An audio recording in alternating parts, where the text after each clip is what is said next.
Thank you, Your Honor. Your Honor, before we proceed, may I be given a minute? There is an important matter that I would like to address to the Honorable Court and its members. Yesterday, Your Honor. What is that? Well, the matter appears on page 57 of the journal. Where is the goddamn journal?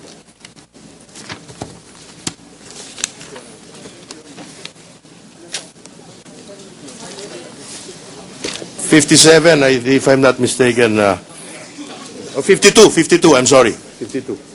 Where is it?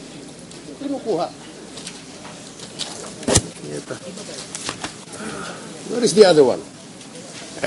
Anyway, Your Honor, on page 52,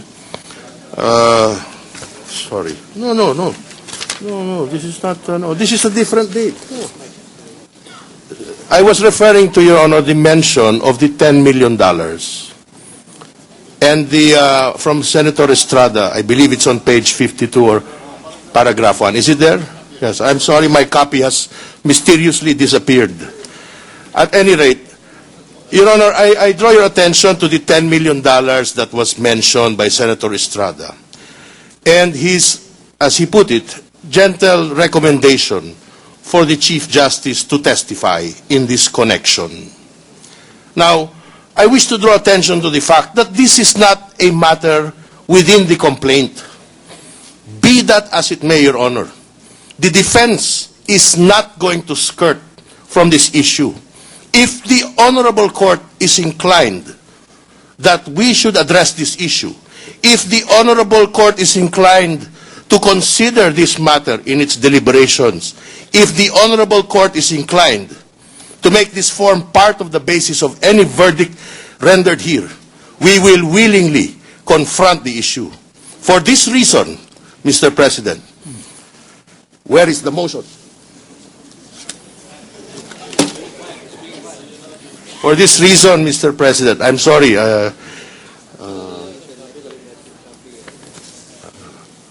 we have prepared a request for subpoena duces tecum ad testificandum against, and we request that these be issued.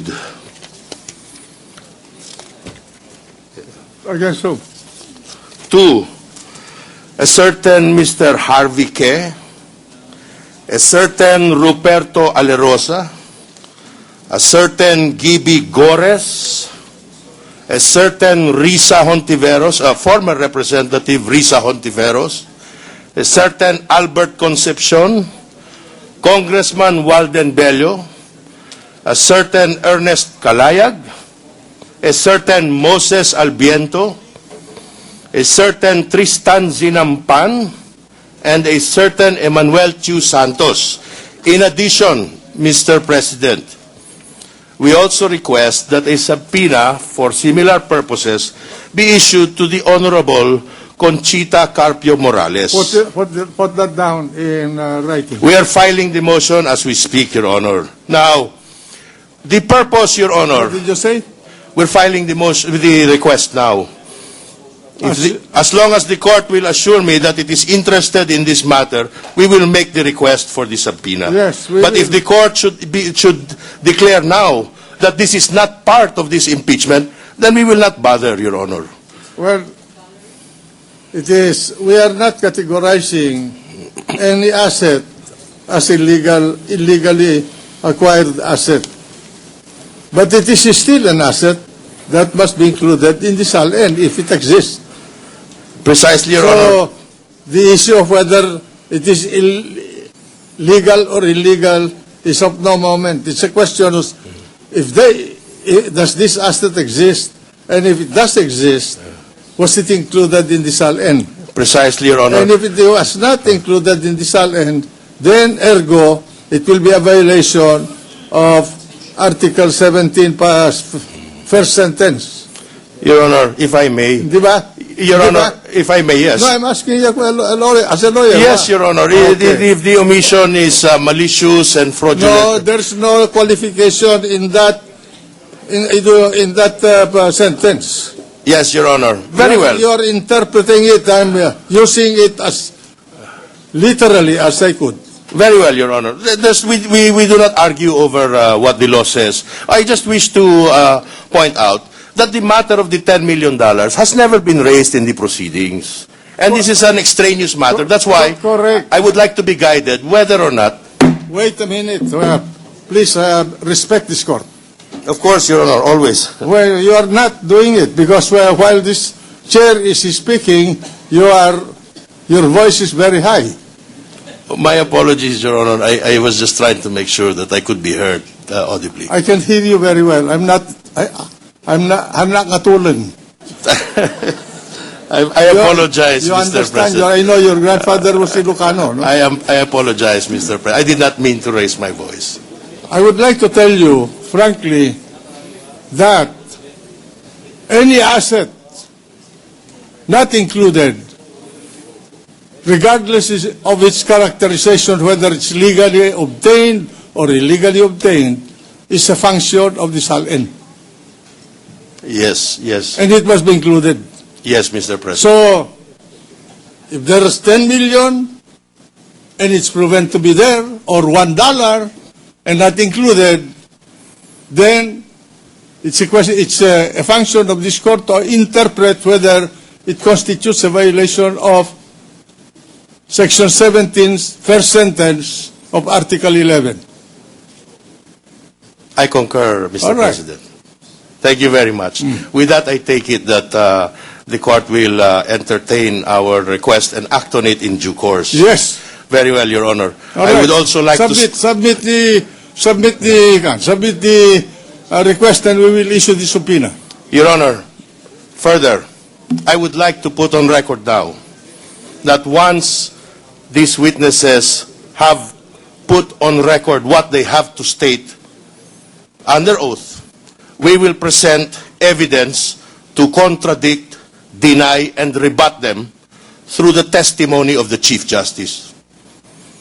Now, we request that the subpoena be issued forthwith and that all the witnesses be heard first in order to avoid a staggered appearance on the part of the Chief Magistrate. I'm not certain, Your Honor, how quickly the Honorable Court can respond. But in light of this development, and by the way, Your Honor, I'm also in receipt of a motion and request on the part of the prosecution asking that you be allowed to receive or certain documents be delivered to you.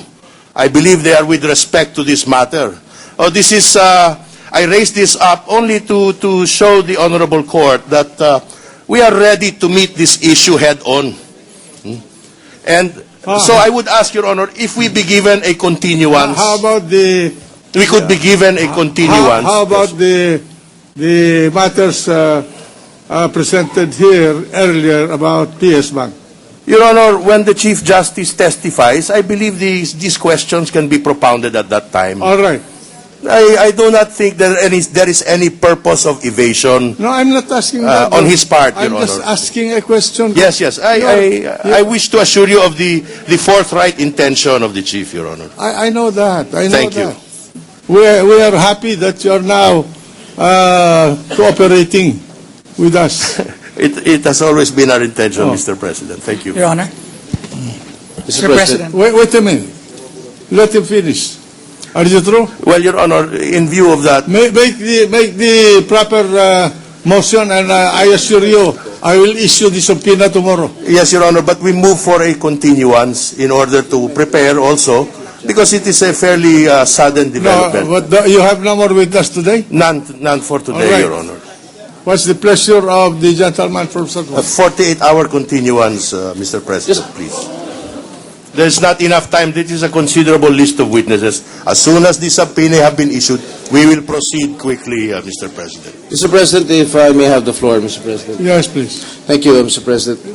Mr. Consul, Yes, sir. is it my impression correct? Is the Chief Justice going to appear, is willing to appear before this court if and when this court grants your request to subpoena these certain persons that you've mentioned? Your Honor, while his statement is not to testify, is not conditional. I wish to make that clear. but he himself has also assessed the evidence against him. And unless this particular matter is not raised formally under oath, he feels there would be really no need to testify to address the other issues. But if this particular matter is raised, then he will feel compelled to confront it directly, also under oath. Well, my name was mentioned a while ago when I was inside the lounge, that I mentioned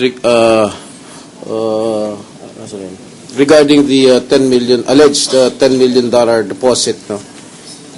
Yes, it is true that I mentioned this alleged $10 million deposit when I appealed to the prosecution panel to let the respondent appear before this impeachment court. Yung $10 million na ilathala sa dyaryo, nasabi sa mga radyo, na TV, yun ay kaya ko sinabi yun, if the Chief Justice can voluntarily answer the allegations against this $10 million deposit. Ngayon, kung if he's willing to answer this allegation regarding this deposit, then he can clear the issue, he can clear the air regarding this particular 10 million deposit. But I am not telling him to clarify it right away. Kung voluntaryo niya sasabihin, di mas madadali ang magiging desisyon nitong korteng ito. Eh, yung nga po ang instruction po sa akin na ipaabot sa inyo na yung pong ginagawa sa kanyang pambabatikos po sa labas, gusto niya na pong harapin under oath. At haharap po sa inyo kung total, yun yung pagkabanggit ko sa inyo was in the best light possible. At nanonood naman po siya nung tayo. And you can assure the Chief Justice if and when he appears before this impeachment court, we can assure you that he will be treated properly and befitting his position as the Chief Justice of this country. We do not doubt that, but thank you very much, Mr. Senator. And I know the Senate President will not allow him to be disrespected in this court. Thank you very much, Mr. Senator, Mr. President. May I also manifest, Your Honor, that the Chief Justice has issues regarding the jurisdiction of the Ombudsman over him, but not jurisdictions of this court. That is why he's willing to testify here, rather than engage in a word war or submit to the jurisdiction of the Ombudsman. All right. Let me clarify.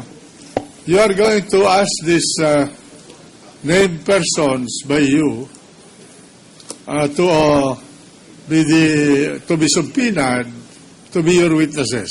As hostile witnesses. As hostile witnesses. witnesses, okay. Including the Ombudsman. Including the Honorable Ombudsman, All who right. appears to have knowledge of the All right. 10 million. All right.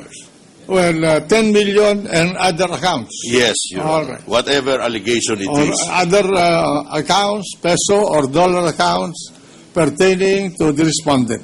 That is right, Okay. Your Honor. Now, why do you include a member of the House like Mr. Walden Bello? We understand, Your Honor, that he's a complainant before the office of the Ombudsman.